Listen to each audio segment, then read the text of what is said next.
utiliza o poluente que a gente chama de DBO, que é a matéria orgânica, o carbono, né? Para poder fazer a síntese celular. Então ele come para se alimentar, para se multiplicar, faz a síntese celular e aí ele retira esses nutrientes da água, né? Que a gente chama de nutrientes para ele, mas para nós é contaminação. E a partir daí ele faz a limpa na água e deixa ela em determinadas condições. Lógico, igual eu falei, a gente não consegue eliminar 100%. Aí eu tenho que caminhar para um outro processo.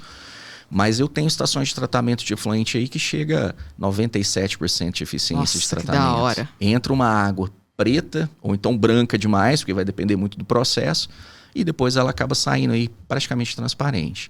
Turbidez baixinha. Por causa desses micro-organismos. Geralmente, quando você... nós tivemos uma mudança na legislação. Você é quase um bruxo. Mas do bem. Alquimia.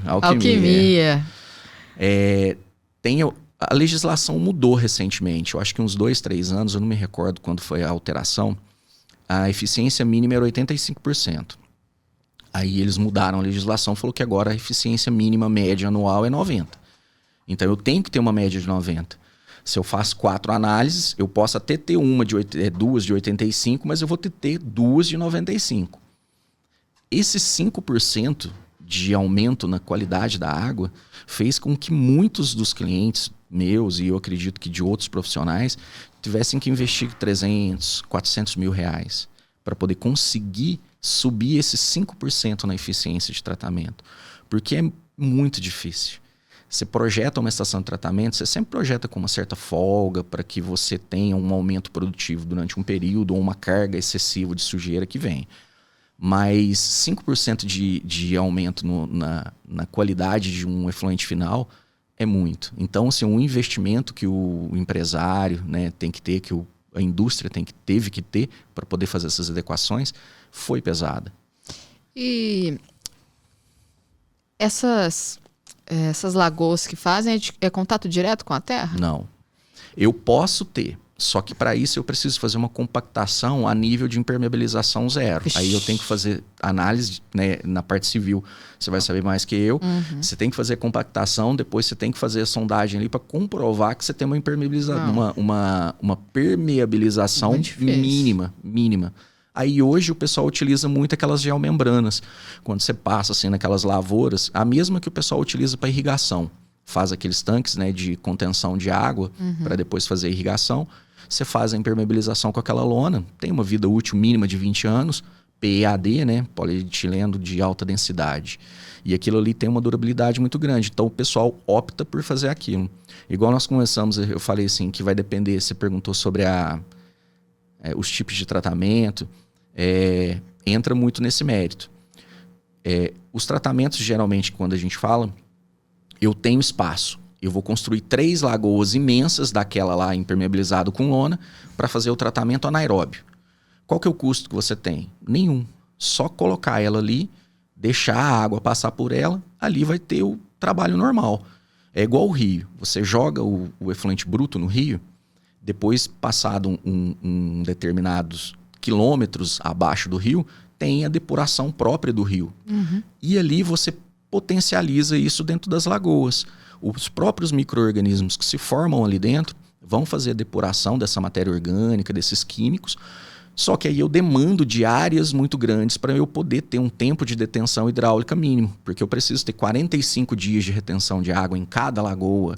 Então, um tratamento onde você gasta 1.000 metros cúbicos de água por dia, para eu ter 45 dias de retenção, então eu tenho que ter lagoas que são imensas, de 4 milhões de litros de água cada uma.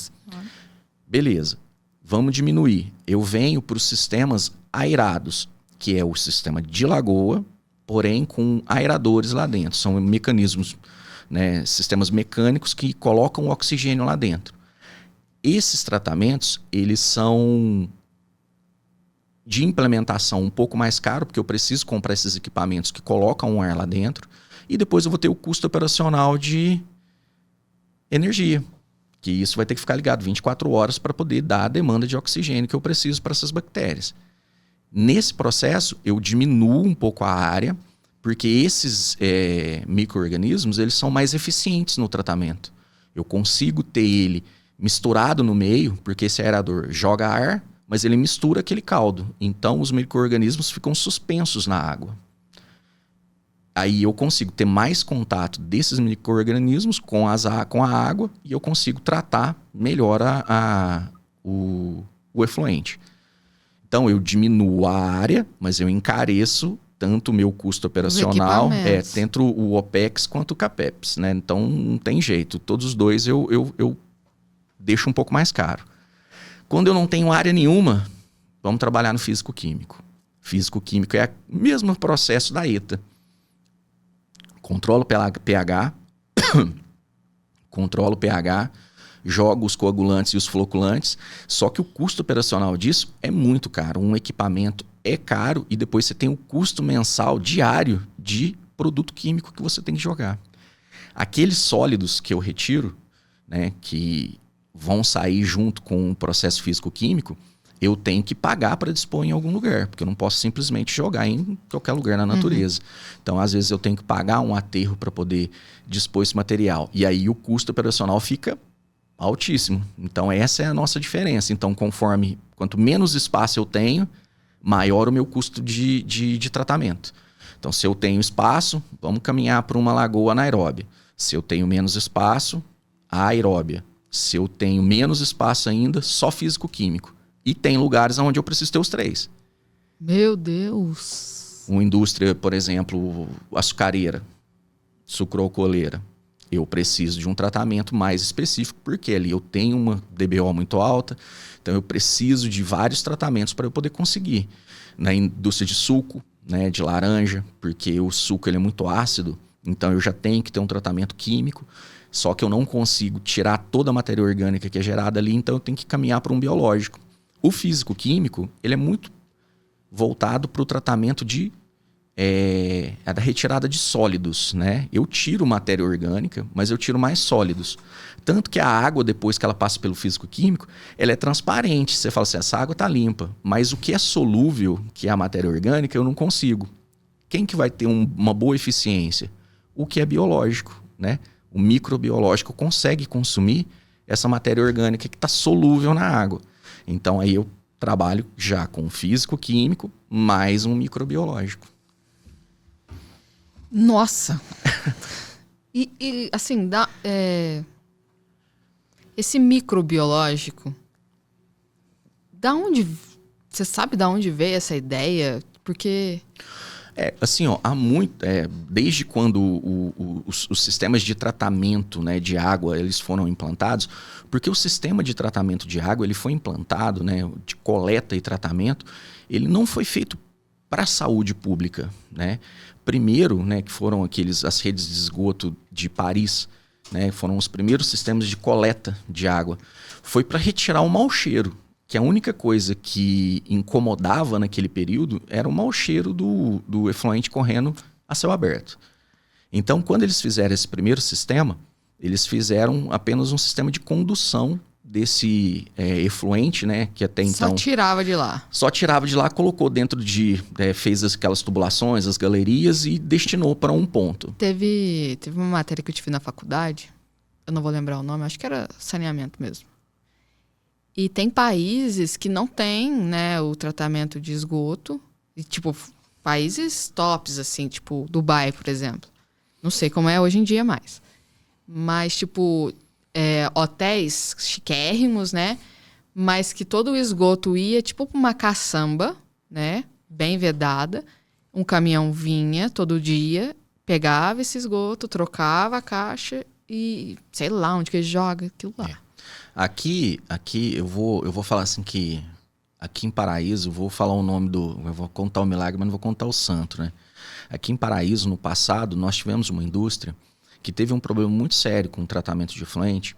Ele contratou uma empresa, essa empresa fez o projeto, preveu para ele um projeto anaeróbio. O que é o anaeróbio? É esses micro-organismos que não têm presença de oxigênio. Dentro do efluente, ele provoca uma fermentação. O processo de tratamento inicia com o processo de acidificação, depois de metanogênese, né, partenogênese, e aí vai.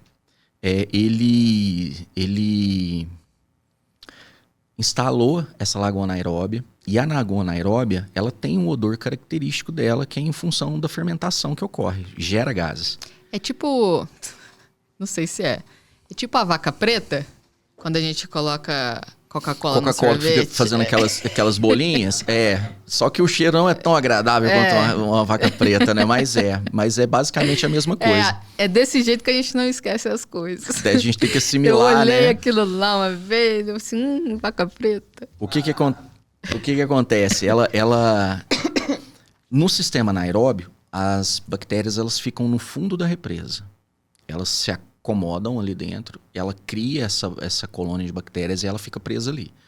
E ali dentro ela começa a fazer o processo dela, né, de desenvolvimento. Então ela nasce, cresce, multiplica, depois ela morre. E nesse processo todo, ela gera um processo de acidificação que facilita a proliferação de óleos de AGV, que a gente chama ácidos graxos voláteis.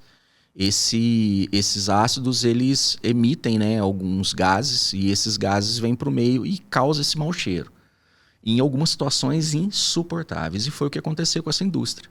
Essa indústria teve ação civil pública, foi chamado o Ministério Público assinou um TAC. A empresa não podia parar de operar, porque era uma empresa, ainda uma empresa muito...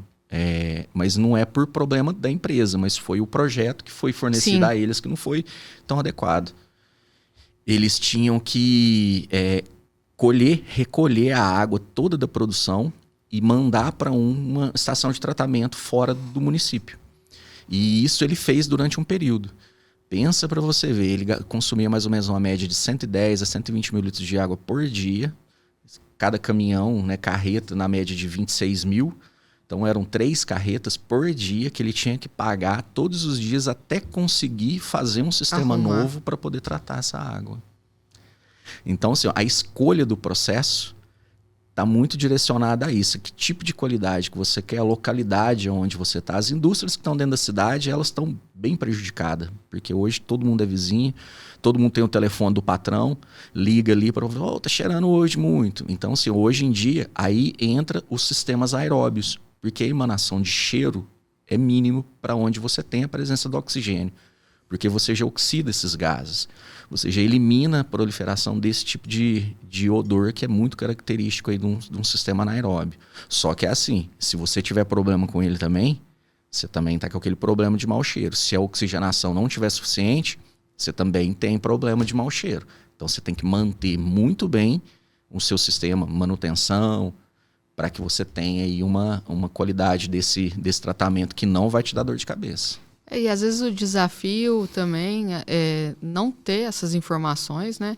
E aí criar uma mega hiperindústria e depois descobrir que tem que fazer essas lagoas ou algo do tipo. Hoje, igual nós estamos falando, assim, hoje em dia a legislação, né, até mesmo aqui o município, o São Sebastião do Paraíso, hoje tem a legislação própria de acompanhamento dos licenciamentos ambientais. Hoje você vai fazer uma indústria, primeiro você vai lá fazer um licenciamento prévio. E dentro desse licenciamento prévio já vai vir as exigências que você tem. Então, falar assim que hoje você constrói uma indústria desconhecendo a necessidade, não. Aí o que acontece? Vai da escolha do profissional para saber se a indicação dele é boa para isso ou não. Porque o patrão, né, a gente chama de o patrão, o cliente, ele não tem a obrigação de saber, ele quer lá, um exemplo, o laticínio quer fazer queijo, ele não quer tratar água. Né? O curtume quer do couro, não quer tratar água. Ele não tem essa obrigação de saber o que ele tem que fazer. Ele vai lá, contrata o profissional vai dar as orientações. Então, é onde a escolha do profissional faz total diferença. Faz total diferença. O tratamento hoje, ele é obrigatório, igual você perguntou, né? Falou assim, todo mundo tem que tratar. Então, assim, na teoria, 99% das indústrias teriam que ter, né? 100%. Das indústrias que utilizam a água e devolvem ela para o meio ambiente, deveria ter esse tratamento, mas nem sempre é assim que acontece. Agora, fugindo um pouco do assunto, assim, a inteligência artificial já vem ajudando vocês nessa área? Muito. Hoje já existem algumas indústrias, algumas empresas, algumas consultorias que desenvolveram aqueles chatbots. Só que ainda é muito mecanizado. né? Porque existem muita particularidade. Muitas particularidades. Cada tratamento é um tratamento. Quando você faz uma pergunta para uma inteligência artificial, a não ser que você alimente ele com muitos dados, você vai ter uma resposta genérica. Sim. Mas ele já consegue te nortear um pouco os possíveis problemas, né? Então, sim, existem esses chats onde você coloca e fala assim, minha lagoa está fazendo muita espuma.